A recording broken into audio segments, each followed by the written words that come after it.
नमस्कार बच्चों, आज हम कक्षा 9 विषय संस्कृत के अष्टम पाठ लोह तुला का अध्ययन करेंगे।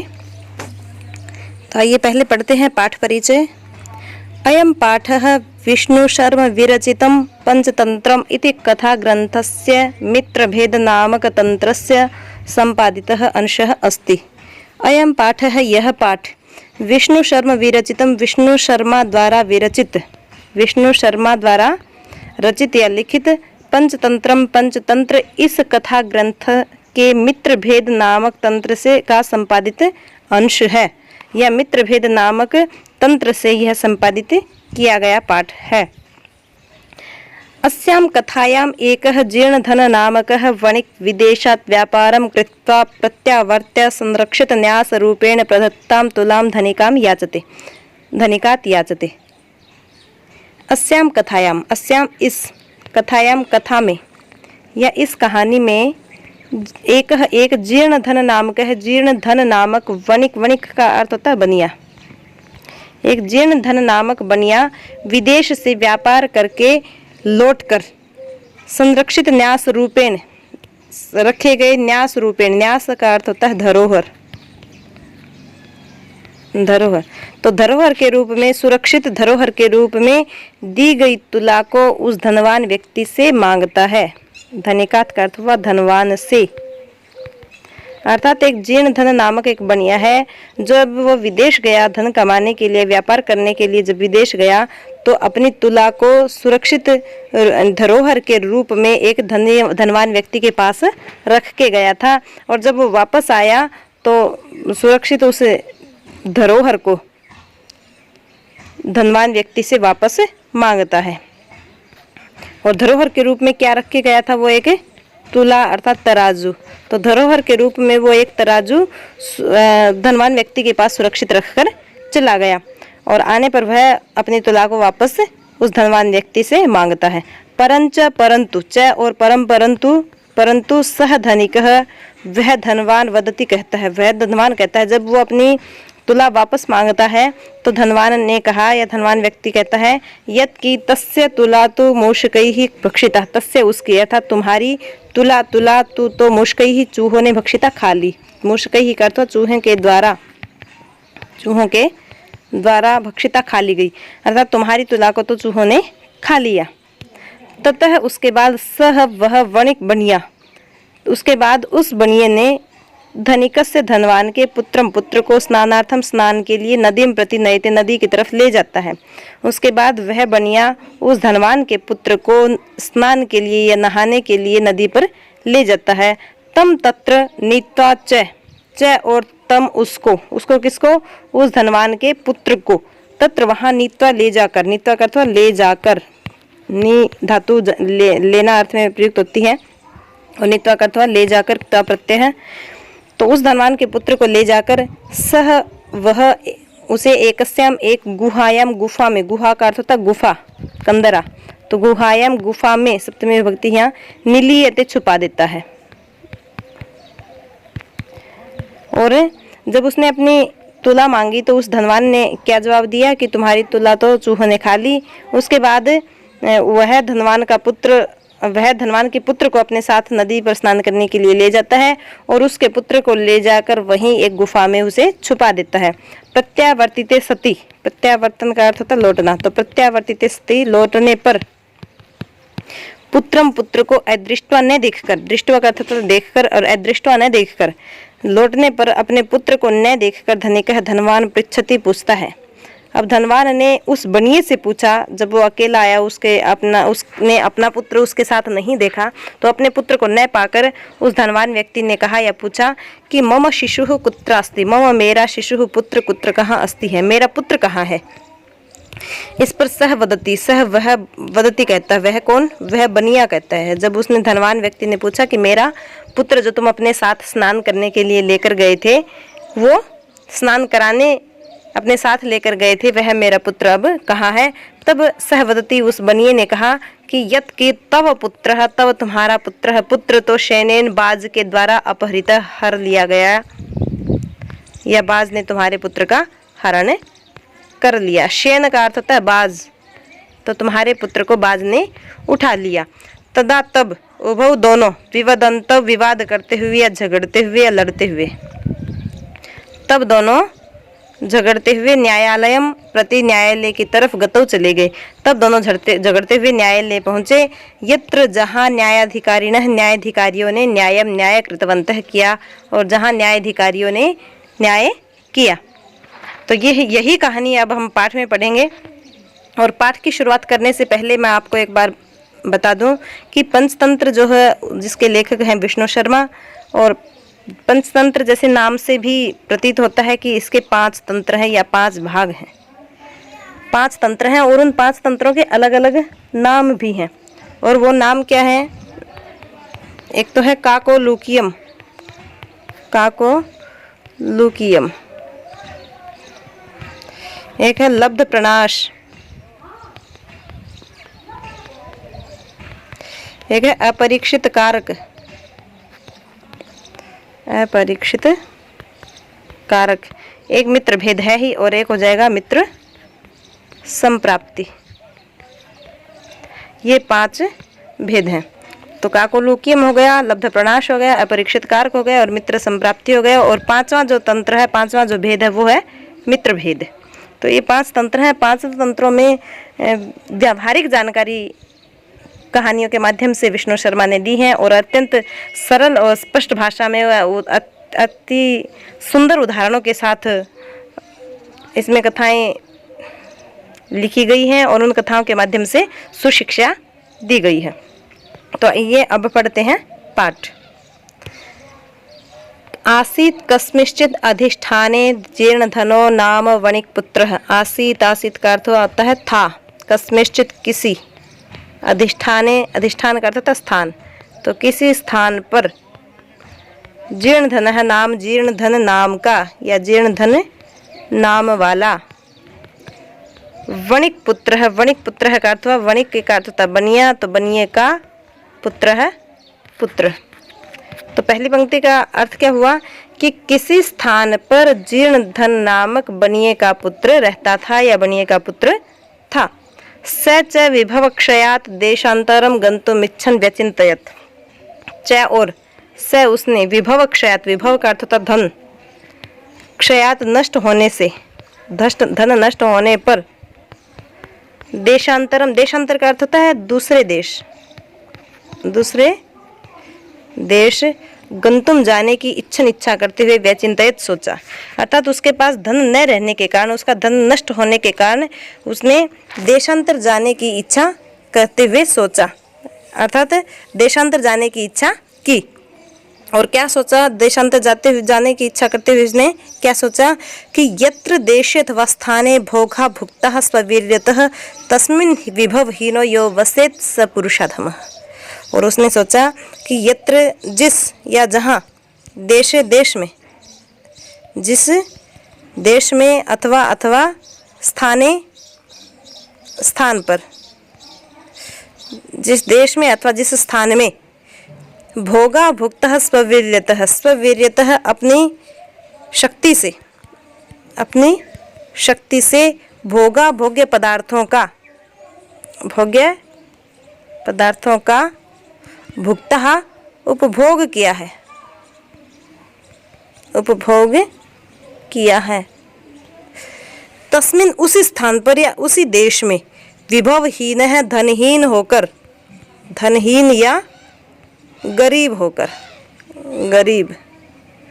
गरीब होकर यह जो वसेत वसता है या रहता है, सह वह पुरुष अधमः, वह पुरुष कैसा है? अधमः, अधम का अर्थ होता है नीच या निम्न, वह पुरुष अधम होता है। कौन पुरुष?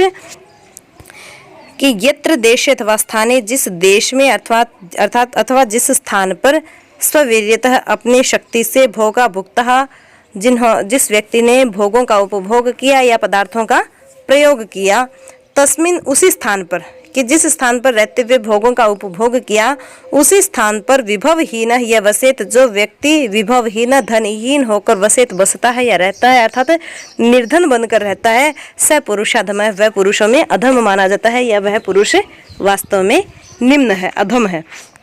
यह उसने देशांतर जाने की इच्छा करते हुए सोचा। और उसके बाद क्या किया उसने, तस्य च गृहे, च और तस्य उसके, गृहे घर पर, उसके घर पर या उसके घर में, लोह घटिता लोहे से बनी, लोहे से युक्त या लोहे से बनी, पूर्व पुरुषोपार्जिता तुला आसीत, पूर्व पुरुष उपार्जिता, पूर्व पुरुष धन उपार्जिता। तो पूर्व पुरुष का अर्थ हुआ पूर्वज या पूर्वजों के द्वारा, पूर्वजों से उपार्जिता, उपार्जित की गई या कमाई गई। तो उसके घर में लोहे से बनी, पूर्वजों के द्वारा अर्जित या पूर्वजों द्वारा बनाई गई या पूर्वजों द्वारा कमाई गई एक लोहे से बनी तुला आसीत, तुला का अर्थ था तराजू, आसीत थी।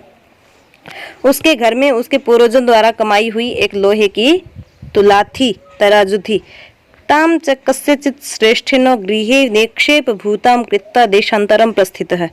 ताम च और ताम उस तराजू को, उसको अर्थात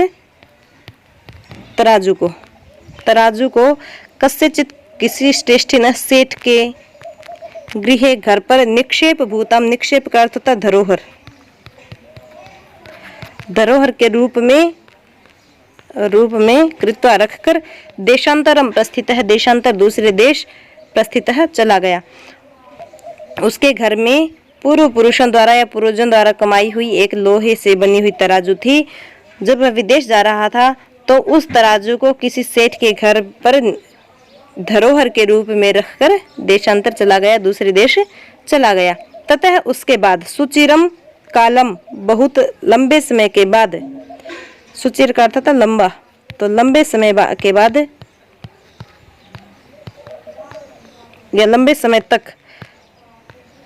तक, सुचिरम कालम लंबे समय तक, देशांतरम दूसरे देश में यथेच्छया अपनी इच्छा के अनुसार भ्रांता घूमकर, उसके बाद लंबे समय तक, चिरकाल तक दूसरे देश में अपनी इच्छा के अनुसार, यथेच्छया यथा इच्छया, इच्छा के अनुसार, या जैसी उसकी इच्छा थी, जैसी उसकी मर्जी थी, तो इच्छा अनुसार अपनी मर्जी के अनुसार भ्रांता घूमकर पुनः फिर से स्वपुरम, स्वपुर का अर्थ था नगरी, या अपने नगर में आगत्य आकर तम श्रेष्ठिनम उस सेठ से अवदत बोला।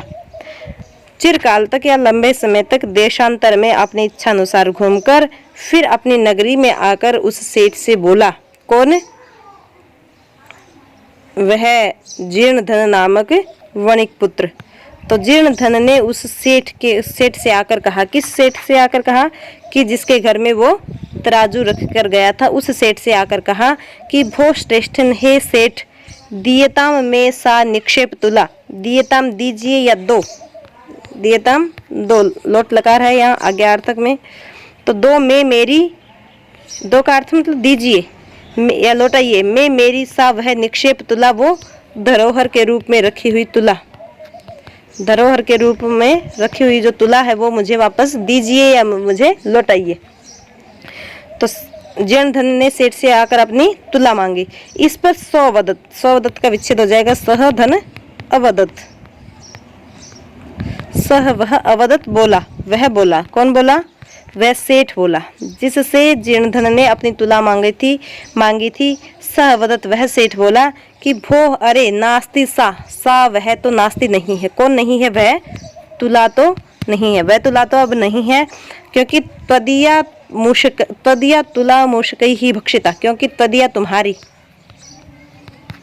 तुला तराजू मूषकई ही चूहों के द्वारा भक्षिता खा ली गई है, अर्थात तुम्हारी तुला को तो चूहे खा गए या तुम्हारी तुला चूहों के द्वारा खाई गई है, खा ली गई है, तो वो अब नहीं है। इस पर यह बात सुनकर जीर्णधन अवदत, जीर्णधन ने कहा या जीर्णधन बोला कि भो श्रेष्ठिन हे सेठ, नास्ति दोषस्ते, नास्ति नहीं है, नास्ति का विच्छेद हो जाएगा न धन अस्ति, न नहीं अस्ति है, दोषस्ते का विच्छेद हो जाएगा दोषः धन ते, न नहीं अस्ति है नहीं है, ते आपका दोष है, कसूर या अपराध है, इसमें आपका कोई अपराध नहीं है, कोई आपका दोष नहीं है। यदि मूषकई ही भक्षिता, यदि मूषकई ही चूहों ने भक्षिता खा ली है।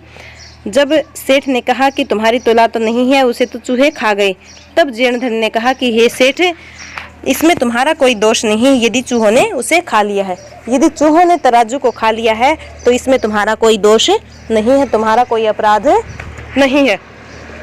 ईदृशः एव अयम संसारः। ईदृशः का अर्थ होता है ऐसा, ईदृशः ऐसा, एव ही, अयम यह, संसारः संसार, यह संसार ऐसा ही है कि अगर चूहों ने तराजू को खा लिया है तो इसमें आपका कोई अपराध नहीं, कोई दोष नहीं है, कोई कसूर नहीं है, क्योंकि यह संसार ऐसा ही है। न किंचिदत्र शाश्वतम अस्ति। न का अर्थ हुआ नहीं, किंचित का अर्थ हुआ कुछ, अत्र यहाँ, शाश्वतम सनातन, अस्ति है, यहाँ कुछ भी सनातन नहीं है। सनातन का अर्थ होता है सदा से जो चला आ रहा है, स्थायी। यहाँ कुछ भी स्थायी नहीं, यहाँ कुछ भी शाश्वत नहीं है, अर्थात इस संसार में हर वस्तु नष्ट होने वाली है। कोई भी वस्तु ऐसी नहीं है जो योगों योगों तक स्थित रह सके। तो कोई भी वस्तु इसमें, इस संसार में सनातन नहीं है। परम अहम नद्याम स्नानार्थम गमिष्यामि। परम अहम, परम का अर्थ हुआ परंतु, अहम मैं, नद्याम नदी पर, स्नानार्थम स्नान के लिए, गमिष्यामि जाऊंगा, परंतु मैं नदी पर स्नान के लिए जाऊंगा। तत्तम आत्मीयम एनम शिशुम धनदेव नामानम मया सह स्नानोपकरणम हस्तम प्रेषय इति। तत् का अर्थ हुआ तो, त्वम तुम, आत्मीयम अपने, एनम इस, शिशुम शिशु को या बच्चे को, धनदेव नामानम धनदेव नामक, धनदेव नामक शिशु को, तो तुम अपने इस धनदेव नामक शिशु को मया सह, मया का अर्थ हुआ मेरे, सह साथ, मेरे साथ, सह शब्द आने के कारण यहाँ अस्मद शब्द की तृतीया का प्रयोग हुआ है। तो मया सह का अर्थ हुआ मेरे साथ, स्नानोपकरण हस्तम प्रेषय। स्नान उपकरण का अर्थ हुआ स्नान की सामग्री हाथ में देकर, है स्नान की सामग्री सहित, स्नान की सामग्री सहित प्रेषय, भेज दो। जब जीर्णधन ने सेठ से अपनी तुला मांगी तो जीर्णधन ने क्या उत्तर दिया कि हे सेठ, हे वणिक पुत्र, तुम्हारी तुला तो नहीं है क्योंकि उसे तो चूहों ने खा लिया है। इस पर जीर्णधन क्रोध न करते हुए कहता है कि अगर ऐसा है तो ठीक है, इसमें आपका कोई दोष नहीं है, चूहों ने उसे खाया है तो आप तो निरपराध हैं, क्योंकि यह संसार भी ऐसा ही है और यहाँ कोई भी वस्तु शाश्वत नहीं है, सनातन नहीं है। परंतु मैं नदी पर स्नान करने के लिए जाऊंगा, तो तुम अपने इस धनदेव नामक पुत्र को स्नान की सामग्री देकर मेरे साथ भेज दो। सश्रेष्ठी स्वपुत्रम अवदत्। सश्रेष्ठी, स उससे श्रेष्ठी सेठ ने, उस सेठ ने स्वपुत्रम अपने पुत्र से अवदत् कहा। उस सेठ ने अपने पुत्र से कहा कि वत्स, हे पुत्र, पितृव्ययम तव, तव तुम्हारा या तुम्हारे, अयम यह या ये, पितृव्य चाचा है, ये तुम्हारे चाचा है या यह तुम्हारा चाचा है। स्नानार्थम यस्यति, स्नानार्थम स्नान के लिए, यस्यति जा रहा है या जाएगा, यह तुम्हारा चाचा है जो स्नान के लिए जाएगा। तद तो अनेन साकम, इसके साथ, साकम का अर्थ भी साथ होता है, सह साकम सार्धम, तो तद तो अनेन साकम इसके साथ गच्छ जाओ इति, ऐसा उस सेठ ने अपने पुत्र से कहा।